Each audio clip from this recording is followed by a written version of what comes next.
Who is a better villain between Cell and Frieza?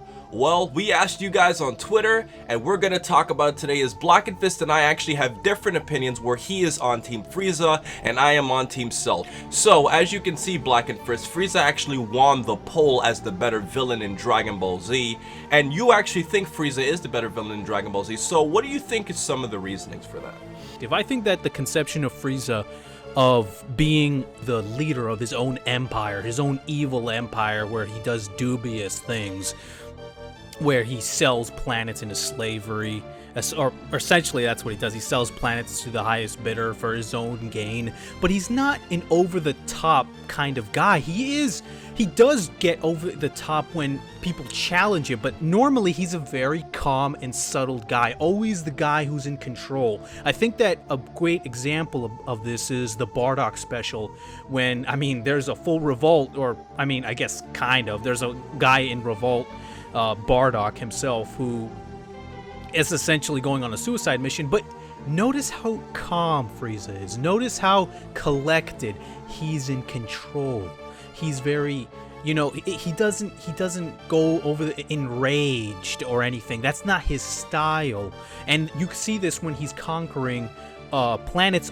For example, when he was gathering the Dragon Balls from the Namekians, he wasn't an irate type of villain, and that's what I like about him. He's a cool, calm, and collected villain, a polite villain. That's been commented on many, many times, and how polite he is, almost to a ridiculous degree, it seems. He has a degree of intelligence about him, which I do appreciate in villains. He's not just a killing machine. Although he is that, he's not just a killing machine, which gives him depth of character. So from a character perspective, that's one of the big reasons why I really do gravitate towards Frieza. He also has a very sadistic side to him. He enjoys seeing people in pain, which, coupled that with the fact that he's not a dumb guy, then someone like Boo, who also does like seeing people in pain, but because he's, kind of dumb or insane, to use crude terms, has a very different dynamic from when they're either insane or dumb, to a guy who's like very conscious of what he's doing and actually intelligent. Well, Blackenfist, I think you make a lot of really good points there. And one thing I will say Frieza does have is that he's just naturally an evil person, as opposed to, a creature like Majin Buu or Cell, or even the androids to an extent that were kind of programmed to be evil. Frieza's just an evil motherfucker on his own will. But the reason that I think Cell, to me, makes a better villain is because he does have some of those qualities of Frieza. I think that Cell is a cool, calm, and collected villain, at least in certain forms of his, especially his perfect form. And one thing that I think a lot of people don't realize about Cell is that I feel like out of all of the villains in Dragon Ball Z, with the exception of Vegeta, obviously, because now he's a hero, so if you don't count Vegeta, I feel like Cell has had the actual most development as a villain. And the reason why I'm saying this is you can see Cell's personality completely changes in his forms. For example, when he's in his imperfect form, he's like this bug-like creature that, is kind of, sneaky and coy. And then when he gets to his semi-perfect form, he's more arrogant, and when he gets to his perfect form, he's like ultra confident in his abilities, and when he gets to his super perfect form, he's like overly confident about his abilities. So you can actually see Cell's personality changing in the different forms he takes on. And I actually read before on some of the Kanzenshuu forums, they pointed out that Cell's personality actually changes depending on who he's facing. So he's more intelligent and coy around Piccolo, he's more arrogant when he's around Vegeta, he's more confident and loves to fight when he's around Goku, and he's more arrogant when he's fighting Super Saiyan 2 Gohan and Super Perfect Cell. So I think that's one of the reasons why I like Cell. And also, Cell is a villain to me that I feel like he was kind of in it for the thrill of just being a fighter, whereas Frieza was in it because he wanted to have, like, ruling the galaxy, and Majin Buu was just pretty much just an insane creature, and Vegeta, with his own extent, he was just kind of going off on his own selfish ordeals. So I think that Cell kind of changed the mold by being a villain that wanted to do all of this for the joy of just being more powerful, and I think that made him a little bit more different from the generic I'm an evil empire villain we've seen in not just Dragon Ball, but a lot of the other outside sources. Even though I wouldn't say development, Frieza does change. You see certain sides of Frieza that perhaps you wouldn't have seen normally. And I think the quintessential part of this is the fight he has with Goku, because everything that we have seen Frieza before that fight, and even during that fight, he's calm, he's collected. I mean, he's talking about how I don't need my hands and I'll just, use my tail and stuff. So he's like, he's that in control guy. But as Goku transforms to the Super Saiyan, as he begins to maybe get scared that, hey, this guy actually is a serious threat to me, you start to see him get irate. You start to see him lose a little bit of sanity, as you can see. And by the end of it, I mean, he completely snaps. He completely just loses it and starts lashing out almost like a toddler, just saying like, I am the greatest in the universe. You should be bowing down to me. You're nothing. You're just a monkey. And you see him cry out like that when he does that final blast against Goku that, and then Goku pushes it back. So you do get to see Frieza go through all that during that whole fight and through the arc. You get to see this guy who's once calm and collected just break down, because everything that he expected from it, like, is beginning to break down, because there was actually someone else that bested him. That was someone else that was better than him. And I don't think that we get to see in a lot of villains in Dragon Ball. I think so, a little bit, but I think Frieza to the biggest extent is that we get to see a villain actually fall from grace completely. You could get to see him like react to his current situation toward the end. And that's one thing that I think that Frieza got that no other villain really got in the entire series.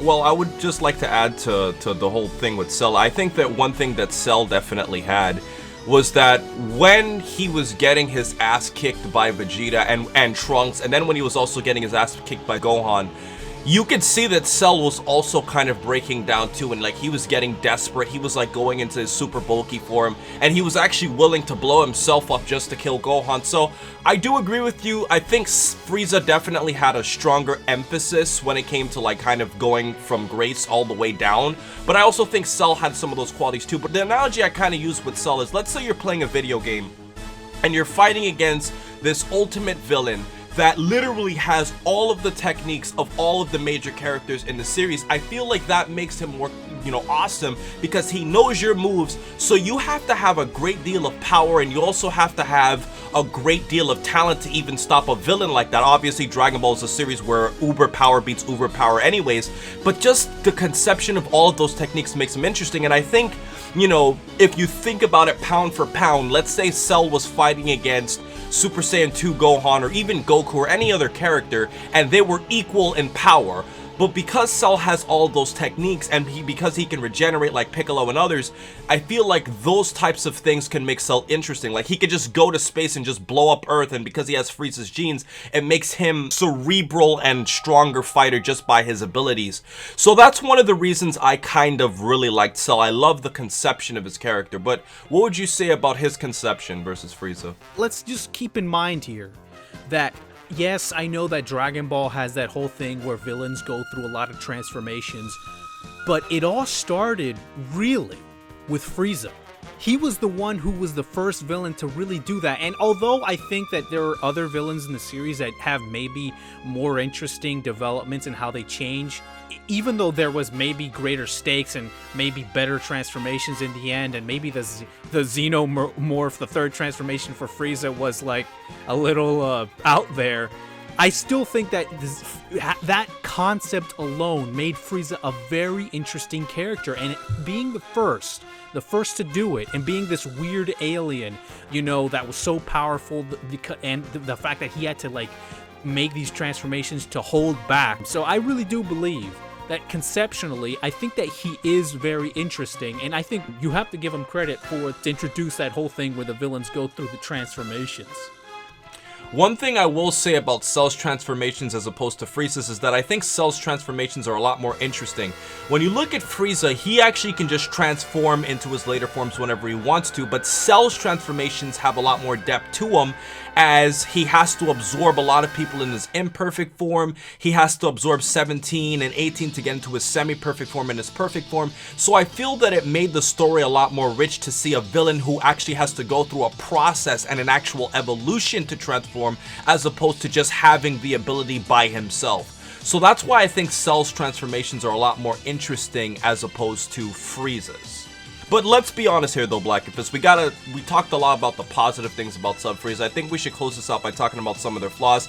I think Cell and Frieza are both flawed characters in their own right. Frieza, obviously, he had many chances to live and didn't choose to do so. And also, the fact of the matter is, Frieza could have easily have killed all of the main characters had he gone straight to his final form, but he likes to mess around, and because of that, he ultimately lost. And you could say the same thing to Cell. I mean, Cell wanted to host a tournament so that Goku and Gohan and all those characters could come fight him, but in essence, I mean, if Cell just said, you know what, to hell with this planet, I'm gonna go out of outer space and just blow it up, there really wouldn't have been anybody who could have stopped him.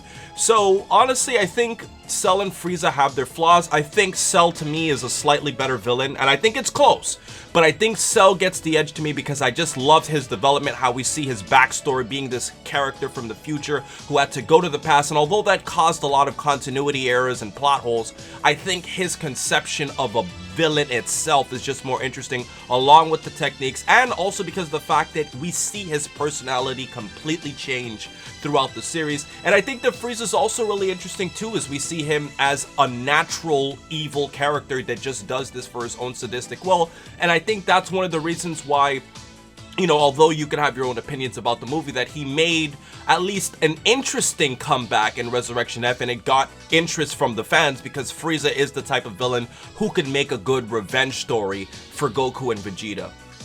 To be just quite blunt, I mean, Frieza probably, for a revenge story, Frieza probably makes the most sense. It's because of the character itself. I mean, Cell could also kind of make sense, but I think Frieza makes more sense. And Blackenfist, before we close this out, is there anything you'd like to say about the flaws of Frieza and Cell that I didn't mention? I think the biggest flaw that Frieza might have is his development, because Frieza had many opportunities, as we know, to come back, but he was essentially the same guy every single time. He was very motivated by revenge and everything, and I guess that was sort of interesting, but he was still kind of the same guy, so development really didn't happen there. It was kind of stunted. Even though you could say it's a flaw, I don't think it was too much of a problem because he died really quick anyway. As for Cell, I think Cell, although I think it's very minimized, because of course, like for instance, he was created from Dr. Gero to kill Goku, but then Cell went on to have other plans, like you already mentioned, like the Cell games, which when you really think about it, I mean, would Dr. Gero really approve of this situation? Probably not. He would just probably want him to kill Goku, but whatever, you know. Let us know in the comment section below who you honestly think is a better villain, and let us know why, because I'm curious to see what the community thinks, especially since the overwhelming majority of people that took the poll said that they thought Frieza was the better villain, and I'm actually in the minority. But please check out Blackenfist. You guys probably already know who he is. I've been making videos with him for years, and I'll post a link to his channel in my description. So with everything else said, please remember to rate, comment, and subscribe. And remember, as I always say, to have a great day, guys.